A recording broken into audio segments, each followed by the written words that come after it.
웨스트민스터 22장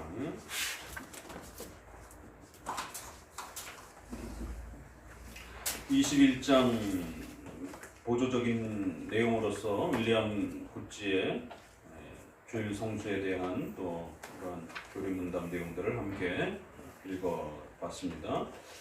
이제 본격적으로 다시 웨스트민스터 22장을 진행하도록 합니다. 20장부터는 양심의 자유, 신앙의 자유에서 20장부터는 교회론과 관련된 새로운 이제 내용들이 소개가 됩니다. 그래서 교회론이 상당히 많은 분량을 가지고 있고요.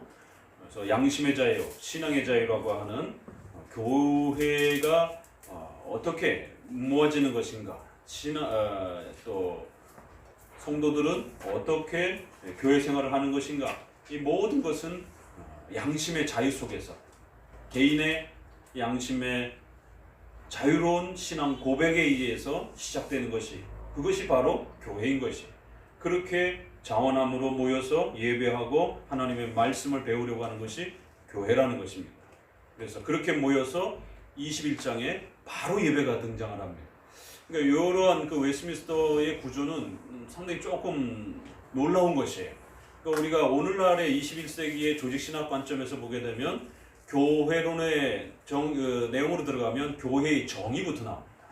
그래서 여러분들이 많이 들었던 구약의 카할, 또 신약엔 에클레시아, 이제 이러한 그 단어들을 이제 성경신학적으로 소개도 하고 또 신앙 고백적으로도 또 소개를 하고 또 각각의 어거스틴, 칼빈 또 이렇게 신학자들의 의견들을 소개하고 반대 의견도 또 이렇게 또 변증하면서 교회의 정의부터, 그리고 나서 예배, 정치, 이렇게 진행이 되는 것이 보통 순서인데, 웨스트민스터는 20장의 양심의 자유, 신앙의 자유에 대한 부분이 소개가 되고 나서, 그래서 이 20장을 구원론의 끝으로 볼 것인가 아니면 교회론의 시작으로 볼 것인가에 약간씩 또 이제 의견이 분분하긴 한데, 좀 더 교회론 쪽으로 보는 것이 좀 더 많습니다. 왜냐하면 양심의 자유, 신앙의 자유, 그랬을 때 신앙의 자유란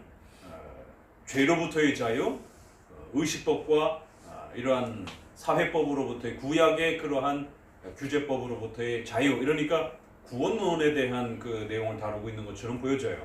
그렇지만 또 거기에는 양심의 자유라고 하는 국가와 교회가 뭔가를 강요할 때에, 말씀에 어긋난 것을 강요할 때에 우리는 그걸 거부할 수 있는 자유가 있고, 우리의 모든 자유는 하나님의 말씀 아래에서 순종하며 그 하나님의 뜻을 따라서 예배하고 신앙하는 삶을 살아가는 자유다라고 하는 이제 이러한 내용들을 보게 되면, 이제 앞으로 소개될 교회의 이러한 본질적 성격은 그 각각 개개인들이 하나님 앞에서 신앙의 고백을 따라서 그렇게 함께 모여서 말씀 아래에서 예배하고 삶을 살아가는 이러한 신앙적 자유를 또 소개하는 내용을 보게 되면 교회론에 해당이 됩니다.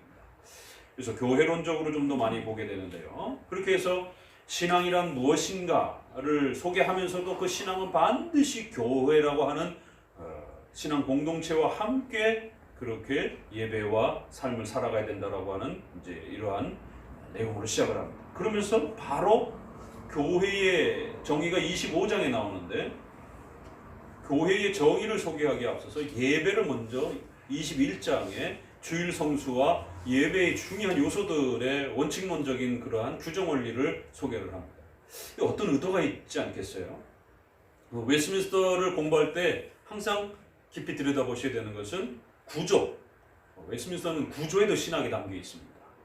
그래서 예정론을 신론에다 배치하느냐, 구원론에다 배치하느냐, 이런 면에서 웨스트민스터는 신론에다가 배치를 합니다. 성경론을 앞에다 둘 것이냐, 신론 뒤에 둘 것이냐, 신론이 앞에 올 거냐, 성경론이 앞에 올 것이냐 할 때 웨스트민스터는 성경론을 앞에다 두면서 전통적인 이제 조직신학의 구조를 확정짓습니다. 이러한 여러 부분들이 구조 속에서 이렇게 그 신학이 담겨져 갑니다. 그래서 각각의 그 항목들이 왜 이 구조가 여기에 배치됐을까? 왜? 그 배치되는 것에 대한 논쟁이 종교개혁 시대 때 또 많이 있었던 것을 고려해 보게 되면 이러한 구조와 배치는 아주 의도적이고 아주 그 목적을 가지고 그렇게 배치하는 것을 보게 됩니다. 통상적으로 우리가 기독교 강요의 4번에 해당이 되는 교회론도 보세요. 그러면 기독교 강요의 교회론이 어떻게 시작하죠? 그 유명한 하나님을 아버지로 섬기는 자들은 교회를 어머니로서 그렇게 섬겨야 한다 라고 하면서 교회란 무엇인가? 교회의 정의에 대해서 교회는 우리의 어머니로서의 역할을 감당하는 때려야 뗄 수 없는 아주 우리 신앙의 핵심적인 것이다. 이렇게 교회의 정의로부터 시작되고 한참 뒤에 가서야 예배에 대한 원리들이 이제 소개가 되고 정치가 소개가 되고 국가론이 소개가 되잖아요. 칼빈도 교회의 정의로부터 시작이 되는데 왜 웨스트민스터는 한두 장의 차이도 아니고 21장에 바로 예배 부분이 들어가고 22장은 맹세와 서원으로 들어오는 것이에요. 그럼 이 맹세와 서원은 약간 좀 뜬금이 없는 것처럼 이렇게 보여지기도 해요. 이렇게 논리적 흐름에 맹세와 서원은 어떻게 보면 구원론의 성화에 해당이 되는 것처럼 느껴지는 건데, 그래서 성화 속에서 십계명 아래에서 뭔가 결심하고 맹세하고 기도하고 결단하고 이러한 그 기도와 관련된 그 신앙의 자발성이라든가 뭐 이런 부분들에 훨씬 더 가까울 것 같은데, 이 맹세와 서원이 23장은 국가 부분입니다. 22장과 21장은 예배, 23장은 국가, 이 사이에 이렇게 탁 들어오는 것이에요. 그러니까 이제 논리적인 흐름에 있어서도 약간 좀 우리가 21세기에 오늘 우리의 관점으로 보게 되면 약간 좀 어색함들이 좀 있는 것처럼 느껴집니다. 뭔가 의도적인 배치가 분명히 있다는 것을 보게 되고요. 23장도 마찬가지로 23장과 25장의 차이를 보게 되면 교회가 먼저 나와야 되는데 국가가 먼저 나오고 있어요. 이제 이런 부분에서 왜 국가를 먼저 뒀을까? 그리고 국가 뒤에 결혼이라고 하는 장면이 소개가 됩니다. 그러면 본격적인 교회의 정의에 앞서서 20장에서부터 24장까지는 교회의 부수적인 그런 내용들을 좀 더 이렇게 한꺼번에 포괄적으로 다루고 25장부터 우리가 30장 교회 회의에 이르기까지는 전부 다 교회론의 직접적인 내용들이 소개가 되는 것을 알 수가 있습니다. 그러니까 21장 예배 부분만 빼면 크게 우리가 구별을 보게 되면 교회론의 직접적인 내용과 교회론을 보조해주는 그런 국가에 대한 이해, 또 성도들의 삶에 대한 결혼과 관련된 성도들의 삶의 아주 중요한 원리, 이러한 그 삶의 원리가 제대로 형성되지 않으면 교회와 자칫 잘못하면 분리가 된다든가, 또 자칫 잘못하면은 마치 교회적 목적이 사회 개혁에 있는 것처럼 또 이렇게 혼동하고 혼합하는 오류가 있을 수도 있고요. 그래서 교회를 보조해주고 교회의 의미들을 좀 더 가르쳐주는 보조적인 그 내용들이 앞서서 다뤄졌고, 본격적으로 교회와 관련된 내용들은 이제 뒤편에서 하나로 묶어서 다루고 있는 것을 보게 됩니다. 이제 거기에서 우리가 이제 20장과 21장과 22장은 좀 더 함께 고민해 봐야 되는 것은, 21장은 왜 그렇게 급히 예배론 부분이 교회의 정의도 내려지기도 전에 교회에 대한 가르침을 소개하자마자 예배론 부분이 그렇게 급히 앞에 배치되었을까? 신속하게 고민을 해보시고, 고민이 정리되신 분부터 답을 해보십시오.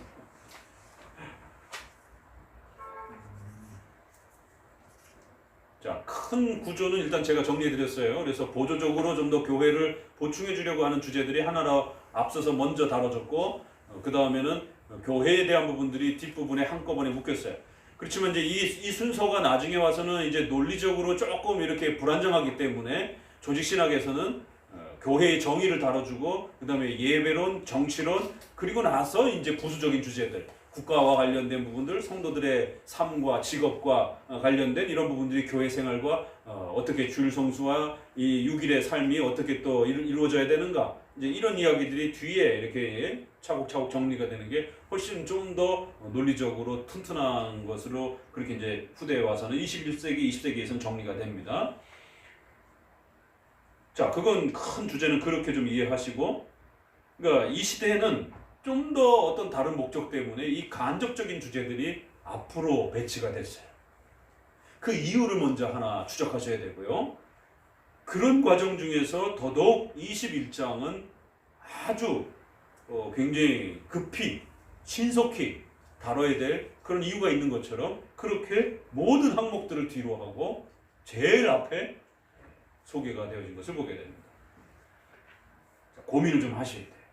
계속 생각하고 사고하고 그리고 문장을 읽고 난 다음에 다시 또 사고하고 또 고민하고 그리고 나면서 정립을 해야 하셔야 됩니다. 그래야 웨스트민스터의 이러한 아주 중요한 구조에 대한 이런 이해, 또 그다음에 그 문장에서 개념적으로 정리해서 쓴 단어 하나하나의 그런 교리적 의미, 이런 부분들을 전부 다 여러분의 것으로 삼을 수가 있습니다.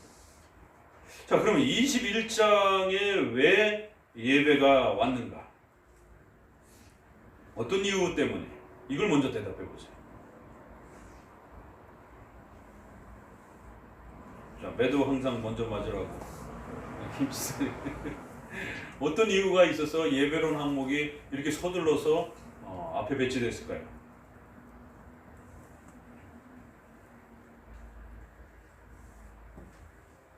언뜻 좀 뭐 떠오르는 거 대답해 보세요. 작성 배경하고 시대적 상황으로 보는 거예요. 지적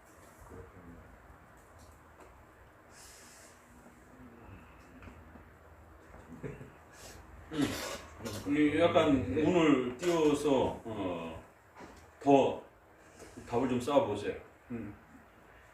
중요한 그런 운들이에요. 토대입니다. 자, 역사적이고 어떤 정치적인 어떤 그 배경이 있지 않을까? 예, 맞습니다. 그런 부분에 대한 고려를 해야 돼요. 그럼 어떤 역사적 이유와 어떤 정치적인 어떤 이유가 있었겠는가? 그래서 웨스트민스터는 교리적인 정립도 중요하지만 그러한 구조와 내용 아래의 역사적인 배경도 잘 이해하셔야 됩니다. 왜냐하면 이것이 400년 전에 영국에서 만들어졌기 때문에 그러한 그 영국의 독특한 그러한 그 역사적 또 정치적 신학적 배경을 잘 이해하게 되면 이들이 독특하게 유럽과 달리 쓰는 그런 단어들이 있고 또 그걸 먼저 다뤄야 돼야만 했던 어떤 특수한 이유가 있기도 합니다. 그래서 이런 역사적 배경은 우리가 후대로 조직신학으로 왔을 때 좀 더 이렇게 조정해서 이해를 해도 돼요. 왜냐면 그건 충분히 역사적인 어떤 이유 때문에 신속하게 먼저 다룬 거니까. 안 다룬 게 아니라 먼저 다룬 거니까. 그러면 이제 역사적으로 이제 그런 어떤 싸움과 논쟁이 없었을 때는 좀 더 성경의 어떤 책에 대한 부분들을 더 깊이 이해하는 어떤 그 이 토대를 마련해 주는 방식에 있어서는 논리성에 있어서는 뒤에서 다룰 수도 있다라는 거예요. 그래서 교회론을 먼저 다루고 부수적인 부분들을 뒤에 다루면서 논리적 체계를 좀 더 강화시켜주면서 구성을 이렇게 해줘도 되는 것이에요. 그거는 웨스트민스터를 파괴하는 건 아닙니다. 그래서 역사적이고 정치적인 이러한 그 배경과 관련된 부분들은 우리가 충분히 이해하면서 그런 부분들을 고려해주고 그랬을 때에 이러한 그 구조와 순서들 그러면서도 성경적인 그 문장과 해석으로서의 교리로서의 그 표현들은 반드시 또 우리가 연속해서 받아야 되는 지켜야 되는 또 그러한 영속성이 있는 것이죠.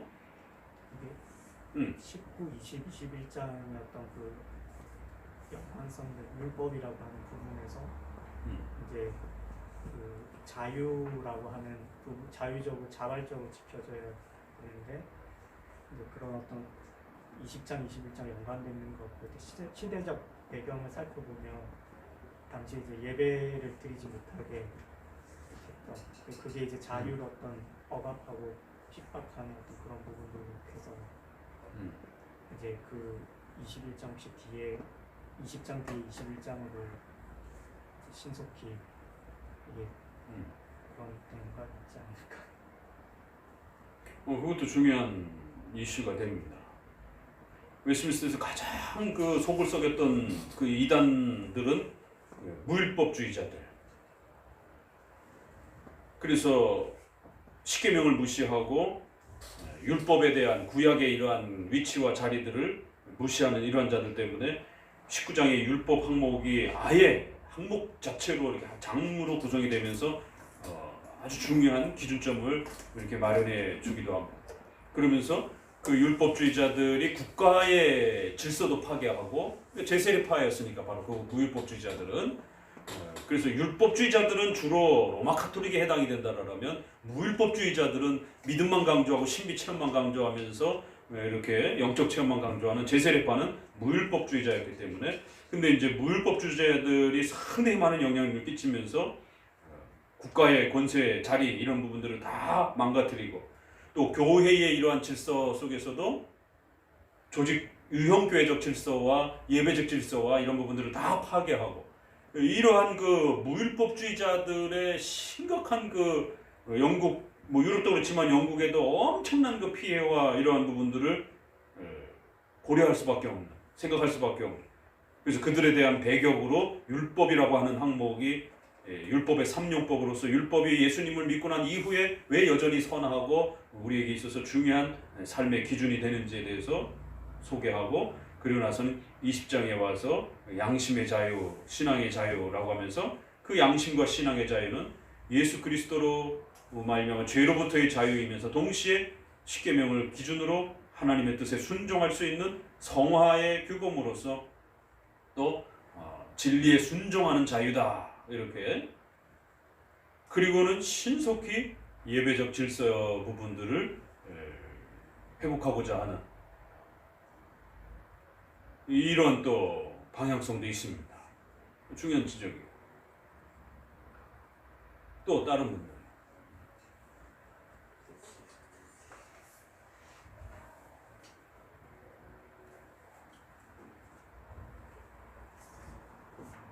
어떤 부분이 있을까요? 이 당시는 국가 교회라는 어떤 시스템이 있었잖아요. 영국 국교회에.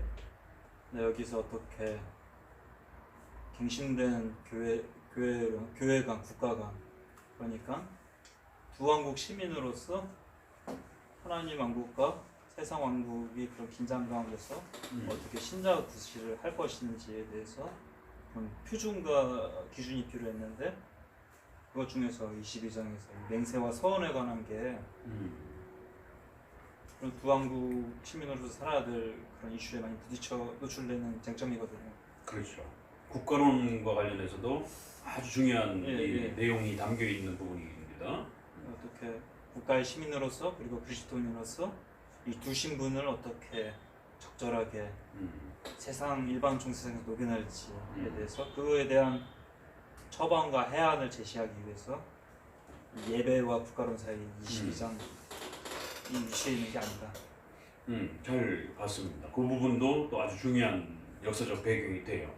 그래서 22장과 23장이 국가론에 해당이 되는 부분입니다. 영역 주권과 관련해서 두 왕국과 관련했을 때 정교 분리의 원칙이라고 하는 이 개념을 이렇게 잡아준 거예요. 국가론 안에서도 이렇게 또 구조 안에서도 그래서 반드시 양심의 자유와 국가는 반드시 서로 보호가 돼야 되지 섞여도 안 되고 서로 대립관계에 있어도 안 된다라고 하는 그래서 개인의 신앙의 양심의 자유와 국가는 각각 하나님 앞에서 그렇게 존중받으면서 각각 그렇게 구별되어야 한다라는 것. 그러니까 이런 국가의 이러한 심각한 이 논의를 어떻게 정립해야 될 것인가. 또 예배의 질서와 관련해서 무율법주의자들에 대한 제세례파의 이러한 지나친 신비주의적인 이러한 그 영적 체험만 강조하고 자신들의 믿음 생활만 강조하는 이러한 그 유형교회적 질서를 무시하는 이 무질서주의자들과 관련해서 어떻게 교회로서 예배적 신앙의 규범과 질서들을 잘 소개하고 정립해 줘야 될 것인가. 이러한 산적한 사안들이 당대에 굉장히 아주 중요한 또 과제가 되었던 거죠. 그래서 교회론의 정의가 내려지고 난 다음에 예배, 교회의 본질인 예배드리고 말씀을 배우는 그리고 그 교회를 운영하는 정치에 대한 부분 그리고 그러한 교회의 자리를 혼돈하지 않도록 국가와 관련해서 어떤 관계에 있는지, 그리고 이러한 교회는 반드시 성도들의 생활과 관련해서 가정과 사회와 직업과 또 국가와 관련해서 성도들이 어떻게 그 교회와 연관해서 조화 관계 속에서 살아가야 될 것인가, 이런 생활 전반에 대한 부분들이 이제 원래 조직신학에서는 교회론 안에서 다뤄지는 내용들이에요. 근데 이게 순서가 이렇게 뒤집어져 있는 겁니다.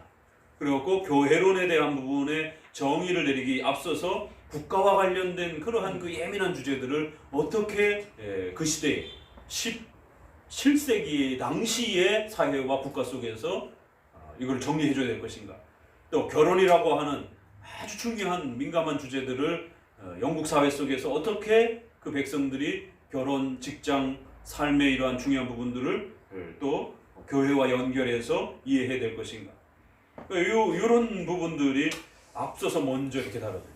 그럼 이걸 왜 앞에서 다뤘는가라고 했을 때는 이 굉장히 급했던 겁니다. 이게 역사적 정치적인 과정 속에서. 왜냐하면 영국이 이 당시 지금 우리가 의회파와 왕당파가 전쟁을 하고 있는 시점이잖아요. 그래서 나라 전체가 스코틀랜드도 그렇고 영국도 그렇고 성공회로 바뀌느냐 안 바뀌느냐 이런 아주 절체절명의 위기 앞에, 낭떠러지기 앞에 서 있는 상황에서 성도들로 하여금 교회의 정의도 중요하지만 일단 더 중요한 건 실천적인 부분이 먼저 앞서서 쏟아져 나온 거지. 그래서 당장 성공회로 갈 것인지, 또 장로교적인 예배에 참여할 것인지, 이러한 예배의 독특함이 왜 차별이 나는지, 왜 구별이 되는지, 저쪽하고 우리가 도대체 뭐가 차별이 되는지에 대해서 좀 더 세고 빠르고 분명하게 말해주기 위해서 교회의 정의도 나오기도 전에 예배의 정의가 먼저 그냥 쏟아져 나오는, 그 시대가 예배의 싸움의 시대였기 때문에. 제니 게더스, 뒤에 이름이 자꾸 헷갈려가지고 꼭 기억해 두세요. 제니, 우리 선조의 그 유명한 제니 여사. 국민 언약을 만들어낸 동기부여를 한, 그래서 찰스 왕에게 의자를 집어던지는, 성공의 쉽게 예배로는 절대로 죽었다 깨나도 예배 못 드리겠다, 차라리 나를 죽여라 이러면서 의자를 그렇게 왕에게 집어던지면서 오직 장로교식으로만 주일 성수하고 예배 드리겠다. 주일날 스포츠 선언을 선언해주고 오전 예배만 드리고 오후에 놀으라니까 내 목에 칼이 들어와도 절대로 주일날 오후에 못 놀겠다. 엄숙하게 하나님 앞에 예배 드리는 것이 온전한 주일 성수의 예배다. 이러면서 의자를 집어던진 제니 게더스. 37년인가요? 1637년인가요? 그래서 결국에는 전국적 저항운동들이 일어나면서 그 자일스 교회의 제니 게더스, 남자들도 벌벌 떨고 있었던 왕과 그리대들이 그냥 철통 경비를 하면서 로드 대주교를 대동하고 그렇게 첫 성공의 시기에 이제 예배를 드리려고 그렇게 스코틀랜드를 억압하던 그 시점에, 남자들도 벌벌 떨고 있는 그 시점에, 그 젊은 연세는 어떻게 되는지 모르겠는데 아무튼 여성이 먼저 벌떡 일어나가지고는 그렇게 저항하면서 목숨을 걸고 저항하는 동기가 돼서 1638년에 스코틀랜드 국민 언약이 이루어지고 또 5년 뒤에 영국과 엄숙동맹이 맺어져요. 그러니까 엄숙동맹, 엄숙한 연합과 동맹. 그래서 연합과 동맹이라는 언약이라는 말을, 동맹과 언약이라는 말을 같이 집어넣습니다. 하나만 집어넣어도 될 텐데 커버넌트라고 하는 단어를 일부러 집어넣기도 하고 또 동맹이라고 하는, 연합이라고 하는 단어도 또 집어넣고. 자, 질문. 그리고 왜 스코틀랜드와 영국이 합법적으로 맹세를 하면서, 이것도 합법적 맹세예요. 맹세라는 단어만 집어넣은, 프라미스라는 단어만 집어넣어도 되는데 커버넌트라고 하는 단어를 추가적으로 집어넣었을까요? 웨스트민스터의 결혼장에도 보게 되면 프라미스 앤 커버넌트 이렇게 결혼 서약할 때 합니다. 커버넌트만 집어넣어도 통상적으로 우리가 혼인 언약이란 개념으로 쓰는데 왜 프라미스를 쓸까요? 이거 결혼한 사람은 가만히 있고 결혼 교육 때 나왔으니까. 다른 분, 은호인데 왜 맹세라는 말을 굳이 더 집어넣었을까요? 커버넌트는 뭔 뜻이고 그러면 맹세는 어떤 차원에서 달리 썼을까요? 그렇죠. 커버넌트는 이건 단순한 약속이 아니라 하나님과 신과 맺은 그런 거룩한 맹약이라고 하는 차원에서의 커버넌트 개념이 강하게 들어온 거고요. 그 다음에 맹약은 동맹 이런 뜻표는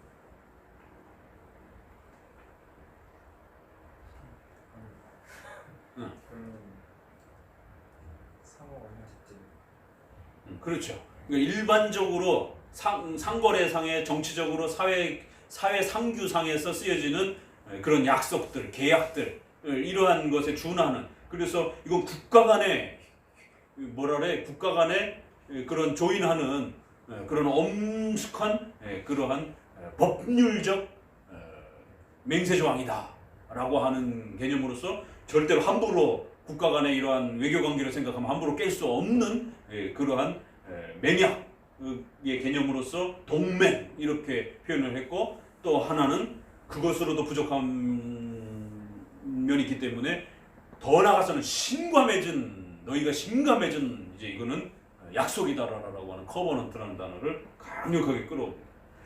그러니까 이제 스코틀랜드나 영국이나 이 맹세와 서원 커버넌트 이거는 그들의 삶에 있어서 국가 문제나 교회 문제나 죽고 사는 문제. 그러니까 그들에게 있어서 이 맹세와 서원은 단순한 그런 사회적인 어떤 그 거래와 계약 관계 정도 수준에서 생각할 문제가 아닙니다.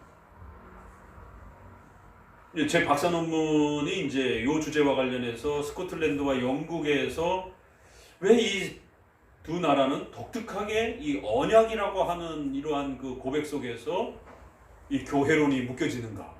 도대체 스코틀랜드와 영국에 있어서 언약이라는 의미가 과연 교회론적으로 어떤 의미가 있느냐 이런 부분들을 특별히 신조를 중심으로 해서 이렇게 살펴보았는데 제 전공 주제이기 때문에 이 주제가 그래서 왜 맹세와 서원 그래서 어떻게 보면 이게 흐름도 안 맞고 별로 그렇게 중요한 것 같지도 않고 이렇게 교회론상에서는 이렇게 그런데 상당히 중요해요.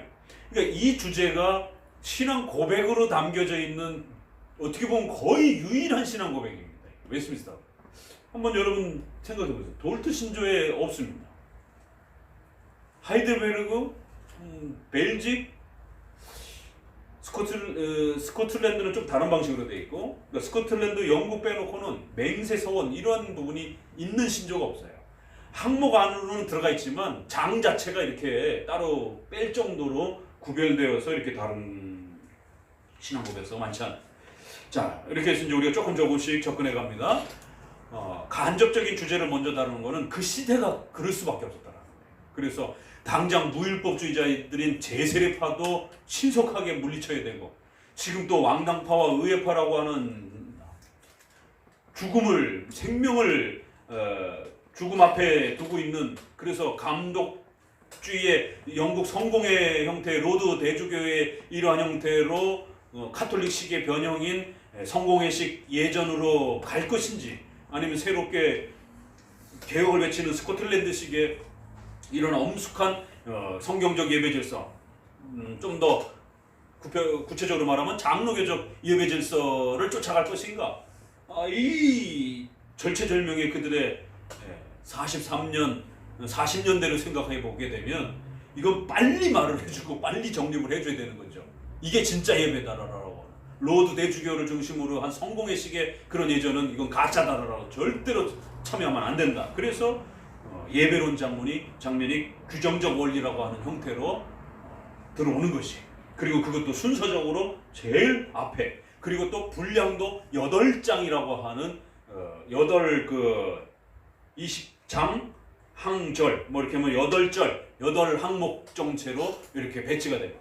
그래서 이제 여러분들이 장을 읽다 보면 어떤 장들이 굉장히 분량이 많아요.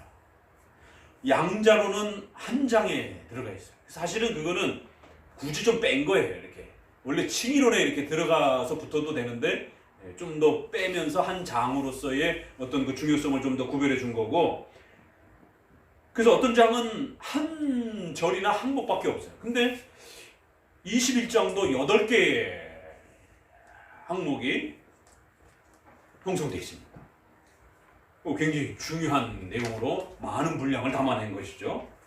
자, 그렇게 해서 예배에 대한 부분들이 성공회와의 싸움에 있어서 신속하게 앞서서 정리가 됐고, 또 무율법주의 제세례파와 관련해서는 율법에 대한 소중함들이 또 앞서서 배치가 되고, 그리고 이제 로마 카톨릭과 관련되어서 또 역시 양심의 자유라고 하는, 그건 성공회의 억압도 그렇고, 성공회의 억압이 국가 왕의 힘을 동원해 가지고 로마 카톨릭도 그렇고 같이 왔기 때문에 국가의 억압과 교회의 비성경적 억압들을 우리는 거부한다라고 하는 그런 강력한 신앙의 본질적 정신이, 그래서 그건 신앙에 해당이 되는 내용이기도 하고 구원론에 해당이 되는 내용이기도 하고, 또 그러한 신자들이, 신앙을 고백한 신자들이 모여서 우리식의 예배를 드리겠다라고 하는, 장로계식 예배를 드리겠다라고 하는 큰 저항이 담겨있기 때문에 교회론에 해당이 되는 양심의 자유, 신앙의 자유. 그래서 반은 죄와 관련된 그런 것으로부터 우리 자유를 이야기하는데, 반은 전부 국가와 잘못된 비성경적 교회로부터 우리는 자유하겠다라고 하는 성경적 예배 질서에만 우리는 머물겠다라고 하는 그러한 고백이 20장에도 강합니다. 자유의 개념이. 그러면서 21장에는 그렇기 때문에 우리는 성경적 예배를 드릴 수밖에 없는 것이다. 그리고는 또 22장에 와서는 바로 그러한 예배적 고백, 또 국가와 관련해서 그러한 국가의 억압과 이런 부분들을 절대로 받아들일 수 없다라고 하는 이런 저항, 결국 한편으로는 저항에 대한 강력한 그들의 무기, 국가가 또 성공회적인 그런 잘못된 교회의 억압 속에서 성도들이 하나님을 의지하면서 그들이 악의 무리와 싸울 수 있는 가장 강력한 무기는 뭘까요? 하나님의 말씀이야. 그 말씀이 그냥 있기만 하면은 무기가 안 되는 거죠. 나와 동떨어져 있습니다. 그 말씀을 내가 지키겠다라고 하는 맹세와 소원은 결국 잘못된 국가를 거부하는 강력한 무기였고, 잘못된 예배와 잘못된 교회를 저항하는 가장 강력한 무기였습니다. 그렇다고 그들하고 총칼을 앞에 두고 무기로서 싸우는 이러한 부분도 있지만, 더 중요한 싸움은 무기로서의 싸움이 아니라 마음으로서의 싸움이라는 거죠. 그래서 자신의 그 마음을 고백하고 자신의 마음을 확고히 할 수 있는 유일한 수단은 하나님 앞에서 맹세, 또 그 공동체 앞에서 동맹, 이 협약, 또 약속, 프라미스, 뭐 이런 부분을 통해서 적어도 신의를 어기지 않겠다라고 하는, 같은 신앙을 고백한 그 동지들을 배신하지 않겠다라고 하는 강력한 그러한 약속, 이런 고백들이 그들이 가질 수 있는 가장 강력한 무기가 되는 겁니다. 이건 오늘 우리 시대도 마찬가지예요. 부부간에, 또 가정 안에서도, 또 직장 안에서도 여러분이 뭐 폭력을 갖고 싸울 수는 없잖아요.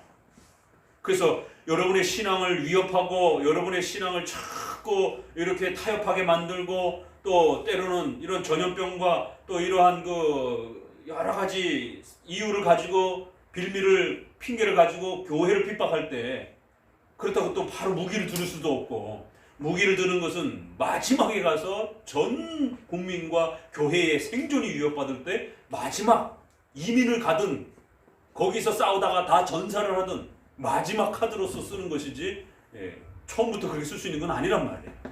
그렇기 때문에 좀 더 우리 성도들에게 있어서 자신의 신앙을 지켜낼 수 있는 유일한 그러한 무기와, 또 더욱 강력한 칼보다도 더 무서운 무기, 목에 칼이 들어와도 절대로 그들의 마음이 배신할 수 없는 그런 강력한 하나님 앞에서의 언약, 동지들과의 약속, 교회 공동체와 거룩한 맹약, 동맹, 더 나아가서 이런 동맹적, 법률적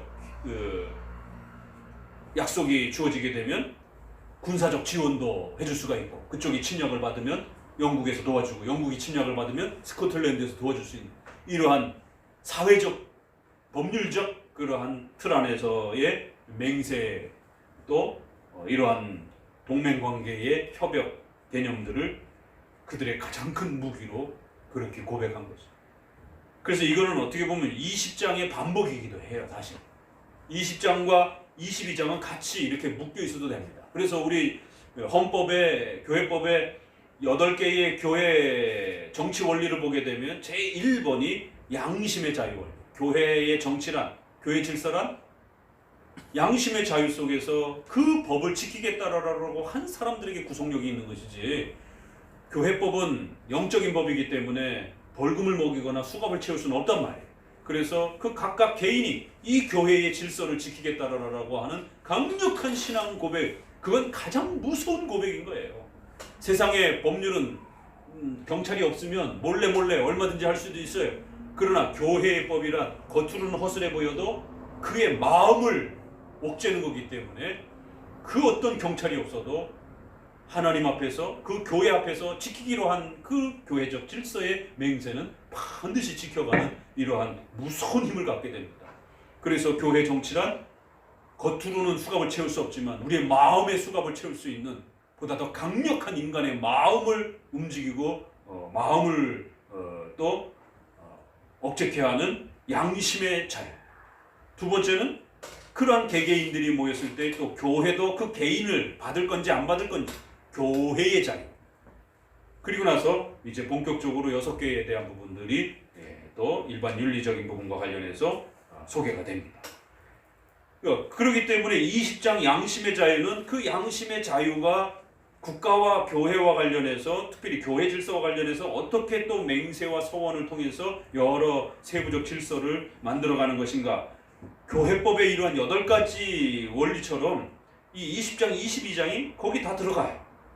그래서 이거는 어떻게 보면 하나로 섞일 수도 있는데 좀 더 분리해서 이 시대 당시에 위치해 있었던 국가에 대한 문제, 예배에 대한 문제, 또 결혼에 대한 문제, 이건 그들의 삶의 생존의 뿌리잖아요. 예배, 국가, 결혼, 삶, 직장의 문제, 이 모든 세 개의 부분들이 맹세와 서원을 통해서 좌지우지가 될 수 있는 거죠. 자기가 선택한 예배, 그 예배 때문에 지금 죽고 살아야 되는 그런 위기 앞에 서 있는 성도들, 또 국가론 부분에 있어서는 영국이라고 하는 나라를 버려야 될 것인가, 이민도 가는 것이죠. 또 전쟁을 치를 것인가, 왕당파와 싸울 것인가, 어느 군대에 참여를 해야 될 것인가, 결국 어떤 국가 속에서 살아가야 될 것인가, 국가에 대해서 어떻게 자세를 취해야 될 것인가, 이건 국가론에도 연결이 되는 국가론의 중요한 내면적 원리이기도 한 것입니다. 내가 맹세한 국가, 처음에는 그래서 그 국가에 군대도 참여하고 군대에 또 국가를 위해서 세금도 내고 이렇게 내가 사랑하고 아끼며 살아왔던 국가인데 어느 날 그 영국을 배반을 해야 돼. 의회파로 돌아서게 되면 뭐예요? 반역자들이 되는 거잖아요. 왕당파 입장에서는 왕의 국가였는데 그 왕을 거부하고 의회파라라고 하는 새로운 정치 형태에 참여하기로 맹세한다라면 이 수천 년 동안 왕을 중심으로 해서 그 국가를 사랑하겠다라고 지켜왔던 자신의 정체성을 버려야 되는. 그러니까 우리에게 있어서는 지금은 뭐 영주권도 남의 나라 가서 막 얻고 막 글로벌 시대니까 아무렇지 않지만 우리가 조선시대 생각하게 되면 비슷한 거죠. 왕이 죽으면 자기가 죽은 것처럼 그렇게 막 아파하고 힘들어하고 왕족시대였기 때문에, 왕정시대였기 때문에. 그래서 영국은 지금도 왕이 있는 거예요. 아니, 근데 민주주의 국가에서 생각해보면 우리보다도 훨씬 민주주의가 뒤떨어지는 나라 같아요. 겉으로 봤을 때는. 어떻게 왕이 있지? 21세기에? 아무리 뭐 형식적이라 할지라도 그래도 왕의 어떤 그 여러 가지 외적인 부분에서 실무적인 본질적인 어떤 권력은 없어도 부수적인 권력은 대단하잖아요. 경제적인 혜택, 예전에 이런 혜택들, 이런 모든 무기 영화와 관련된 많은 부분들은 여전히 그 왕족이라고 하는 것에 대한 엄청난 혜택을 받고 있단 말이에요.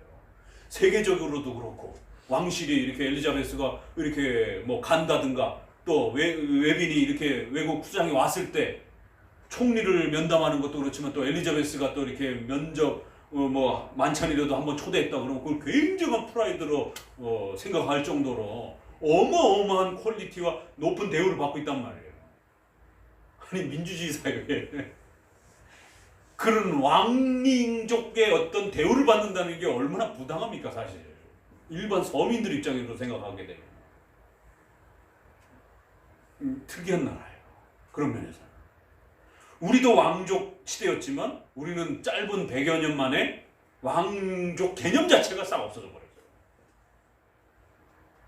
그런데 영국은 그 문명이 바뀌고 나서 500년 동안도 여전히 왕이 남아있어요. 그런 관점에서 보게 되면 이 사람들은 태생적으로 뼛속 깊이 왕정 정치의 어떤 이러한 그 울타리를 못 벗어나는 거예요.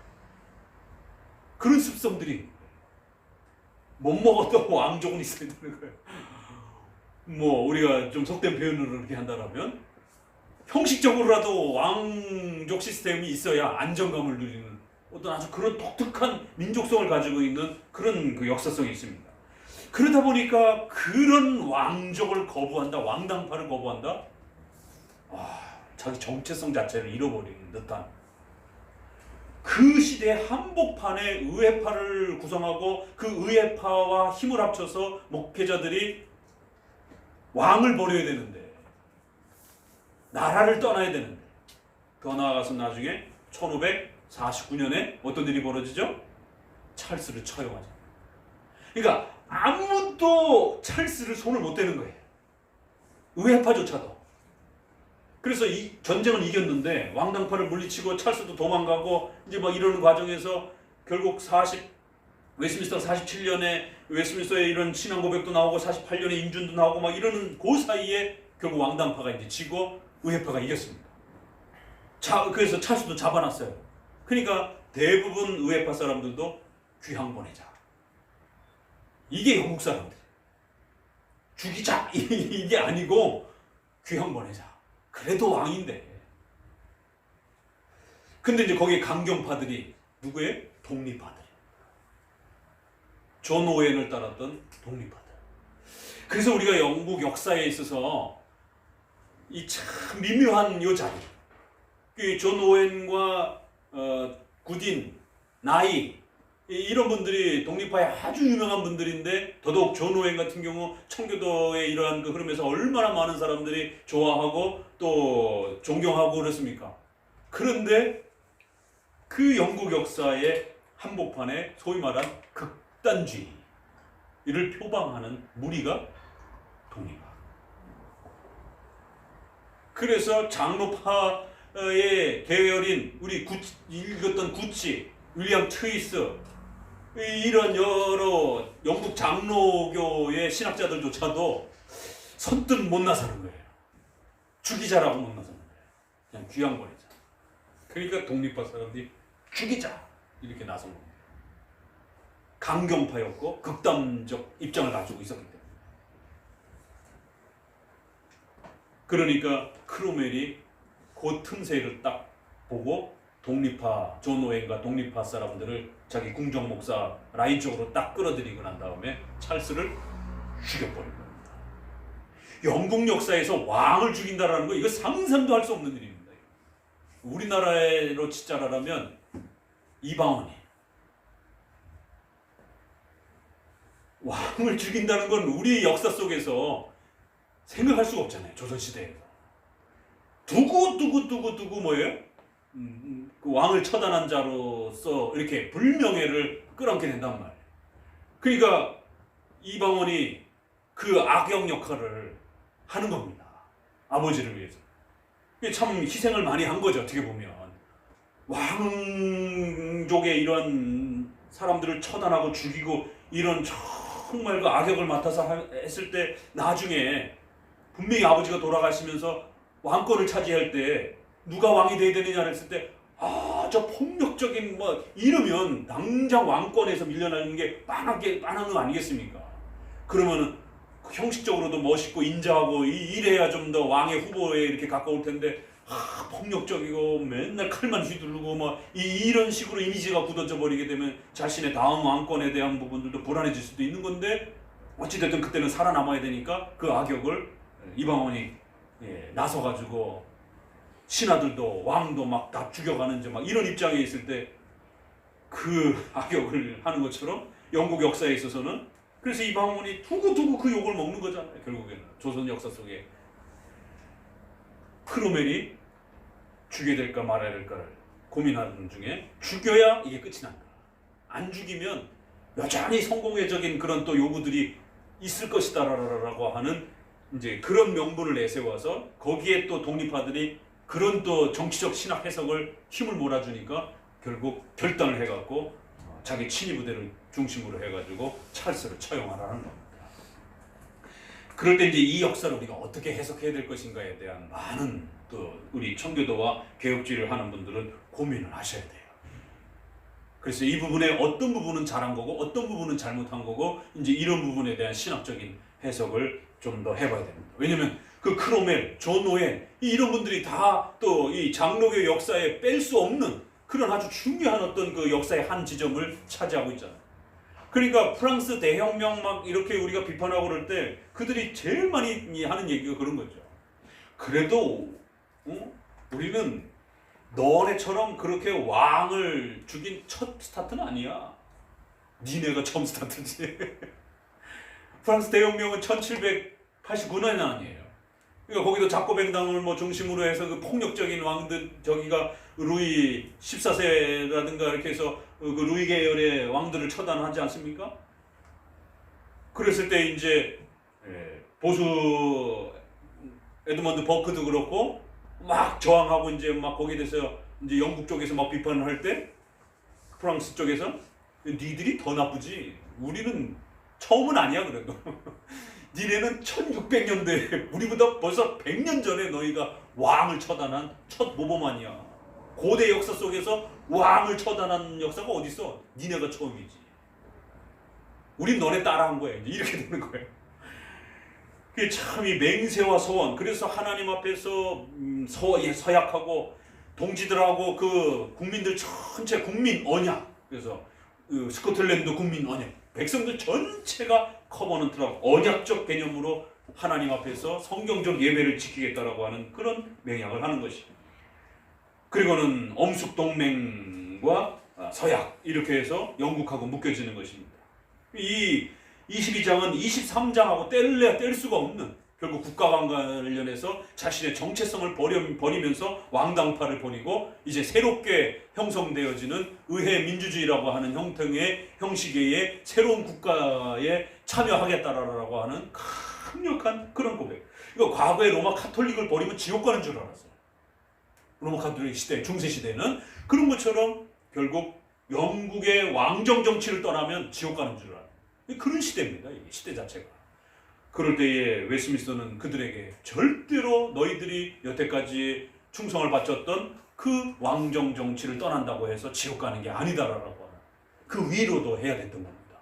그래서 국가와 교회는 국가가 하나님 앞에 올바르게 서갈 때에 우리가 그 국가를 존중하는 것이지, 국가가 교회를 배반하고 국민들을 배반한다라면 더 이상 국가로서 존재할 수 있는 그러한 정당성이 없는 것이다라고 하는. 왕을 처단할 수 있을까? 국가를 배반할 수 있을까? 그럼 지옥 가는 거 아니야? 이렇게 두려워하는 그 중세시대의 그 잔재가 남아있는 그 백성들을 향해서 아니다. 새로운 국가를 만들어도 된다. 새로운 왕을 만들어도 된다라고 하는 강력한 위로와 권면에, 그들이 살고 죽는 문제에 있어서 어마어마한 위로와 메시지를 준 거예요. 이 22장. 그래서 있어도 되고 없어도 되고 그런 관점이 아니라 예배를 움직이는, 어떤 예배를 드릴 것인가? 국가, 어떤 국가에 속해 살아갈 것인가? 그 국가를 위해서 우리는 어떻게 희생할 것인가? 이런 문제. 또 결혼, 어떤 결혼을 하실 거예요? 그래서 카톨릭 신자와 결혼을 할 수 있는가? 성공의 신자와 결혼할 수 있는가? 이런 문제. 제세례파 성도들과 결혼할 수 있는 문제인가? 그건 여러분의 또 사랑이라고 하는 인간에게 있어서 가장 주관적이고 가장 감성적인 문제잖아요. 사랑 때문에 나라도 팔고 뭐 집안도 팔고 배반하고 사랑을 쫓아가기도 하는 이런 인간에게 있어서 가장 그 마음을 움직이고 또 부모 자식지간의 인연도 끊을 수도 있는 이런 엄청난 힘을 발휘하는 게 사랑이고 결혼이란 말이에요. 그럴 때에 그 결혼과 사랑의 이 부분에 있어서도 이제 웨스트민스터 24장에 유명한 웨스트민스터에 유일하게 등장하는 리폼드라고 하는 리폼드 교인이라고 하는 개혁파 성도라고 하는 리폼드 세인트, 개혁파라고 하는 리폼드라는 말이 유일하게 등장하는 5개 표준문서와 관련해서 웨스트민스터에 그렇게 처음 등장하는 기가 막힌 웨스트민스터에는 유일하게 등장을 하는 리폼드 신자라는 게 과연 무엇일까? 개혁파 성도란 어떤 삶을 살아야 되는 것인가? 개혁파 성도란 과연 무엇인가? 이러면서 개혁파 성도란 당신의 신앙을 지키기 위해서 당신이 가장 좋아하는 사랑하는 연인과 가족과의 관계에 있어서도 그 맹세와 서원을 하나님 앞에서 고백한 대로 살아라는 것이죠. 그리고 그 맹세를 할 수 있는 자와 함께 그 서약에 묶이라는 것이죠. 그래서 신앙이 다른 사람, 불신자랑 그 맹약에 묶여서는 안 된다라는. 참 막 부들부들 떨리는 그런 고백입니다. 사실 24장에 리폼드 성도들은 로마 가톨릭과 우상 숭배자들과 불신자들과 그렇게 결혼의 관계로 묶여서는 안 된다라고. 그러니까 우리의 결혼, 국가, 예배 아주 중요한 이 부분들에 있어서 당신은 어떤 맹세를 할 것이냐로 묻고 있는 것이. 그래서 맹세는 좀 더 국가적인 프라미스 개념의 이런 법률적이고 사회적인 그러한 느낌이 강한 형태가 있고 그래서 국가, 교회 다 다릅니다. 맹세 부분에서는. 그러나 서원 부분은 좀 더 종교적이고 신앙적인 그러한 또 서약 개념으로서 하나님 앞에 그렇게 구별이 돼 있어요. 그래서 두 개념으로서 여기서도 맹세와 서원 개념으로 그렇게 잡습니다. 그러니까 이런 하나하나의 요소에 모든 걸 떠받치는 내적인 힘이 바로 하나님 앞에서 어떤 서원을 할 것인가, 어떤 서약을 할 것인가, 하나님 앞에서 또 나는 내 동료들과 우리의 신앙 공동체 앞에서 어떤 서약을 할 것인가, 그 서약 때문에, 그 맹세 때문에 죽을 수도 있고 살 수도 있는 그러한 고백이라는 거예요. 맹세. 적어도 신앙의 맹세와 고백은 이처럼 우리의 생명이 좌우지될 수 있는 그런 성격이라는 것을 기억하셔야 된다는 겁니다. 요즘엔 성도들도 세례서약 맹세할 때도 이런 맹세와 서원의 중요함과 엄중함이 다 망가져 버렸어요. 그래서 자기가 세례 맹세와 서원을 해놓고도 불신자처럼 주일도 안 지키고 제대로 교회의 정회원으로서의 그런 사명과 책임감도 잘 감당하지도 않고 내가 언제 서원했어? 내가 언제 서약했어? 이런 느낌이 돼버린 것이죠. 그리고 또 신앙에 있어서 국가와 관련했을 때도 이렇게 전염병 코로나라고 하는 이러한 전염병 앞에서도 자기가 했던 맹세와 서원에 대해서 헌신짝포처럼 그렇게 버려버린 그러한 전염병에 대한 두려움 때문에 바로 그냥 예배에 공적 예배에 참여하는 이런 부분들을 어떻게 해야 될지 고민하고 흔들리고 있는 이런 자기 자신들의 모습. 또 국가와 또 이러한 결혼과 관련해서도 특별히 결혼과 관련해서도 그냥 뭐 세례받고 믿으면 되는 것이지 뭐 그가 정말 제대로 믿고 있는지 안 믿는지도 충분하게 확인해 보지도 않고 요즘처럼 세례가 막 남발되는 그런 시대에 그 세례를 어떻게 믿겠습니까? 좀 더 깊이 그 신앙을 확인해 보고 들여다보고 더더구나 이런 개혁파 신앙을 함께 표방하고 있는지도 충분히 좀 더 고려해 보고 그 결혼에 대한 약속으로 들어가야 하는데 결혼이 그저 자신의 필만 자신의 그런 사랑만 에로틱한 그 사랑만 있으면 되는 것인지 이렇게 생각하고 하나님 앞에서 했던 평생을 함께 이 개혁파 신앙을 지켜가기로 맹세하고 거기서 태어난 아이를 거룩한 경건의 후손으로서 하나님의 개혁파 교회들을 지켜가고 이 계승해 갈 자손들로 키워내고자 하는 그런 유아 세례를 받기 위해서 목적을 가지고 그렇게 유아 세례를 또 우리의 신앙 고백의 중요한 내용으로 함께 지켜가는 그런 동지의식, 이러한 그 결혼에 대한 맹세와 사명들이 이제는 거의 없어져 버렸어요. 그저 자신의 필만 중요해요. 합법적인 맹세 서원. 오늘은 이제 웨스민스터를 좀 오래 좀 쳤기 때문에 다시 한번 좀 이렇게 웨스민스터를 전체적으로 이제 후반부를 전체적으로 한번 또 고민해 보시라고 이렇게 서론적인 부분들로 소개를 드렸습니다. 오늘은 앞부분 서론 부분만 읽어보고 정리합니다. 맹세와 서원은 우리의 신앙 고백을 담아내는 것이며 하나님과의 언약에 동참하는 신앙의 중요한 수단이다. 하나님께서는 행위 언약과 은혜 언약이라는 언약의 형태로 인간과 교제하셨기 때문에 맹세와 서원은 신앙과 예배의 본질적 요소이다. 하지만 이 맹세가 극단으로 치우치게 되면 로마 카톨릭의 맹종과 맹신적 맹세가 되고, 이것을 무시하면 도무지 맹세하지 말라는 말씀을 잘못 적용하여 신앙적 자유를 극단적으로 주장하는 제세례파적 무질서에 빠진다. 성경에 기초한 올바른 맹세는 하나님과 올바른 예배적 관계를 형성하게 하며 교회에 대한 거룩한 책임과 의무를 갖게 한다. 여러분이 세례받았을 때 하나님 앞에 예배를 어떻게 드릴 것인지에 대해서 맹세하셨던 걸, 서원하셨던 걸 기억하셔야 됩니다. 또 한마음교회, 개혁파교회를 표방하는 한마음교회 등록신자가 되고자 했을 때 여러분은 적어도 어떤 맹세와 어떤 서약을 하나님 앞에 하셨는지에 대해서, 또 함께 동료된 성도들과 동지들 앞에 어떻게 맹세하셨는지를 돌아보셔야 되는 거죠. 적어도 이렇게 이 정도의 코로나 때문에 흔들리고 이러시면 안 된다는 거예요. 그것도 이제 이렇게 좀 더 잦아들고 있는 그런 상황 속에서조차도 이렇게 흔들려 버리게 되면 더 창궐해지고 막 다른 이유 때문에 이렇게 되게 되면 우리가 어떻게 예배를 지켜갈 수 있고, 우리의 결혼과 가정을 어떻게 지켜갈 수 있고, 우리 개혁파 장로교회를 소중하게 지켜주는 그런 국가를 어떻게 만들어가겠습니까? 이게 다 이렇게 연결이 되는 거예요. 오늘 맹세와 서원